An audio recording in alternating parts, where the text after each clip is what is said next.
اللهم صل على محمد وعلى آل محمد كما صليت على إبراهيم وعلى آل إبراهيم إنك حميد مجيد اللهم بارك على محمد وعلى آل محمد كما باركت على إبراهيم وعلى آل إبراهيم إنك حميد مجيد الحمد لله وحده الصلاة والسلام على من لا نبي بعده السلام عليكم ورحمة الله وبركاته।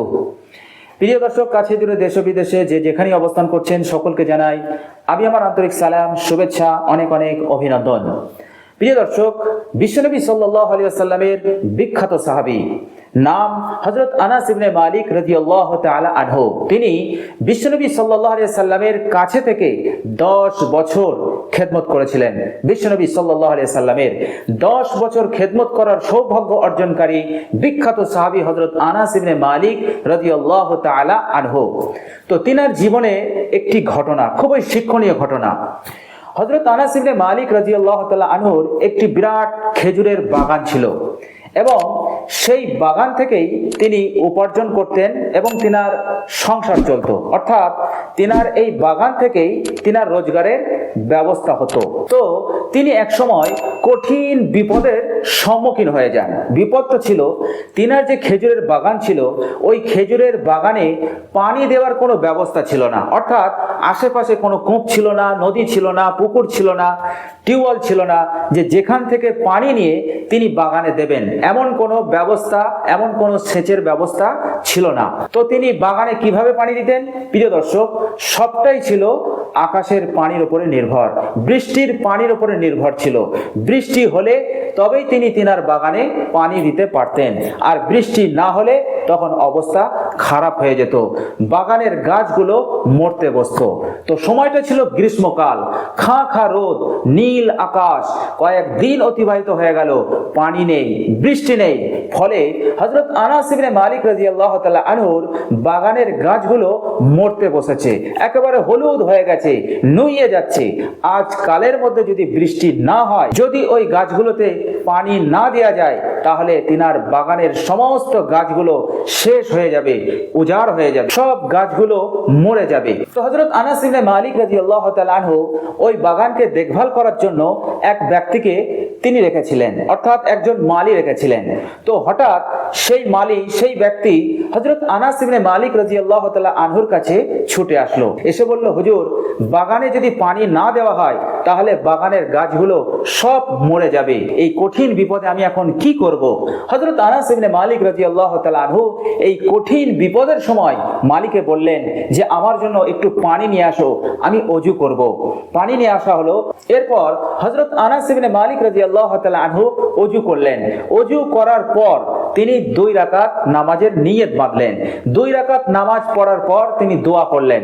দোয়া করার পর তিনি মালিকে বললেন, যাও দেখো তো আকাশে মেঘ এসেছে কিনা।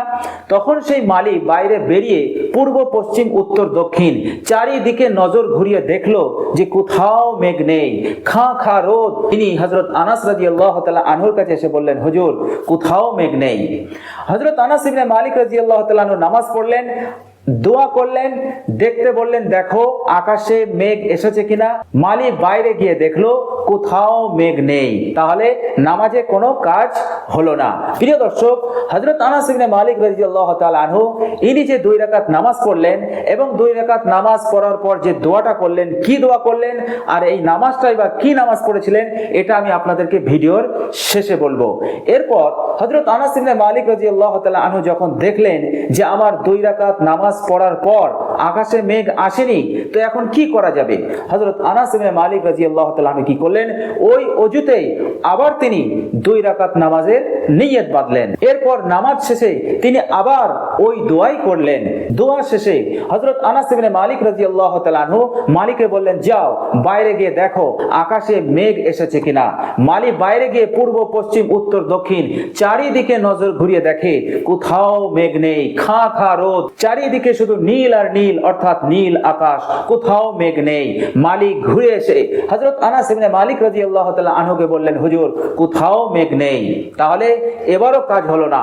হযরত আনাস ইবনে মালিক রাদিয়াল্লাহু তাআলা আনহু কিছুক্ষণ চিন্তা করার পর 2 রাকাত নামাজ শুরু করলেন। নামাজ শেষে আবার তিনি দোয়া করলেন।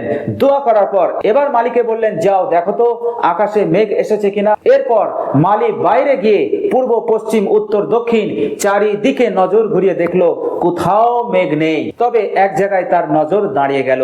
তিনি দেখলেন সামান্য পাখির মতন মেঘের একটি টুকরো তিনি দেখতে পেলেন।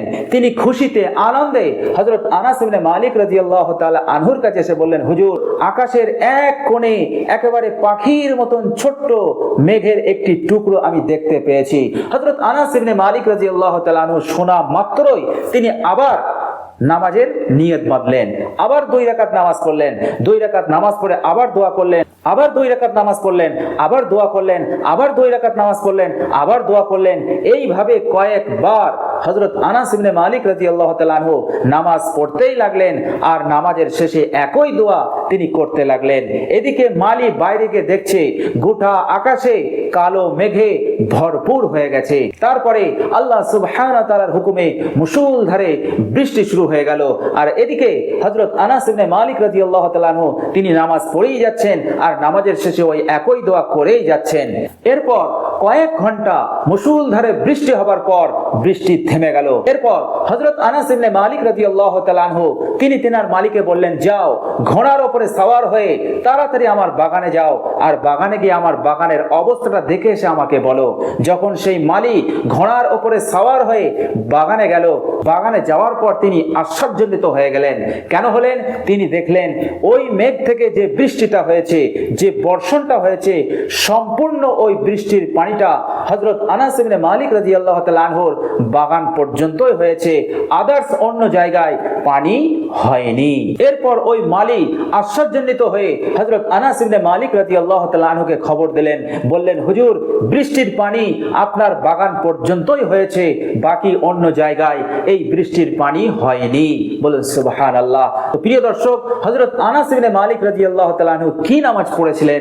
একাধিকবার নামাজ পড়লেন। যতক্ষণ পর্যন্ত বৃষ্টি নামেনি ততক্ষণ পর্যন্ত তিনি 2 রাকাত করে নামাজ পড়েই গিয়েছিলেন।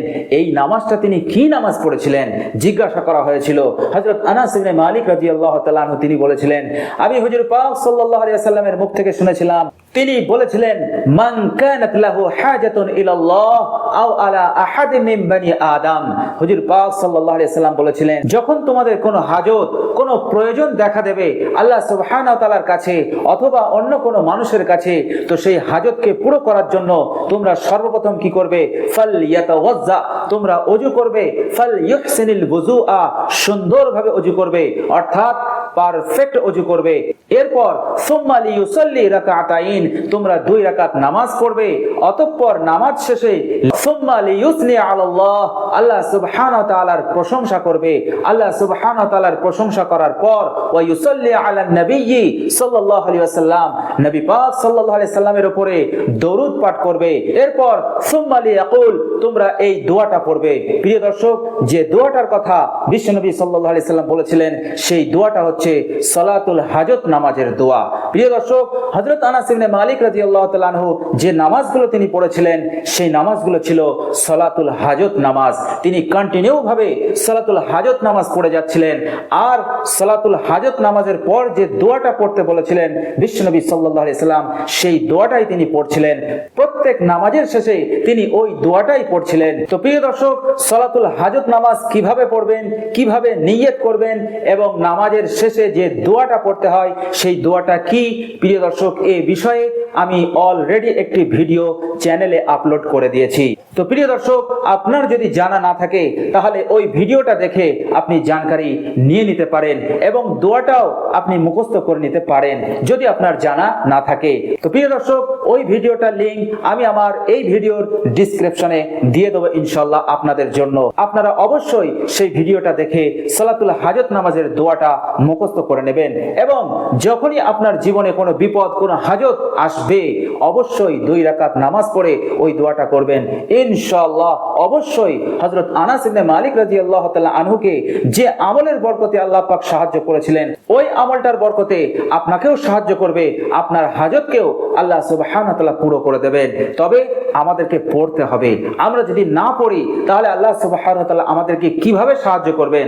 হযরত আনাস ইবনে মালিক রাদিয়াল্লাহু তাআলা আনহু এত বড় সাহাবী, 10 বছর হুজুর সাল্লাল্লাহু আলাইহি ওয়াসাল্লামের কাছে থেকে তিনি হুজুর পাক সাল্লাল্লাহু আলাইহি ওয়াসাল্লামকে খেদমত করেছেন। তিনার যখন হাজত সামনে সামনে আসলো, তিনি যখন বিপদের সম্মুখীন হলেন, তিনিও 2 রাকাত সালাতুল হাজত নামাজ পড়ে তারপরে আল্লাহ সুবহানাহু ওয়া তাআলার কাছে কামনা করলেন, তারপর আল্লাহ সুবহানাহু ওয়া তাআলা তেনাকে সাহায্য করলেন। অত বড় সাহাবী হয়ে প্রথমে আমল করলেন, তারপর আল্লাহ সুবহানাহু ওয়া তাআলার সাহায্য আসলো। সুতরাং এর দ্বারা বোঝা যাচ্ছে আল্লাহ পাকের সাহায্য, আল্লাহ পাকের নুসরতের সম্পর্ক হচ্ছে আমলের সঙ্গে।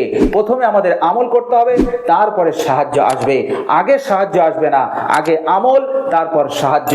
কারণ আল্লাহ সুবহানাহু ওয়া তাআলার সাহায্যের সঙ্গে আমলের সম্পর্ক রয়েছে। সুতরাং আমরাও আমাদের জীবনের হার হাজতে, হার প্রয়োজনে আমরা প্রথমে আমল করব, 2 রাকাত সালাতুল হাজত নামাজ পড়ব, তারপর আমরা আল্লাহ সুবহানাহু ওয়া তাআলার কাছে কামনা করব। অবশ্যই আল্লাহ সুবহানাহু ওয়া তাআলা আমাদের দোয়াকে কবুল করবেন এবং তিনি আমাদের উপরে তিনার সাহায্য, তিনার নুসরতকে অবতীর্ণ করে দেবেন।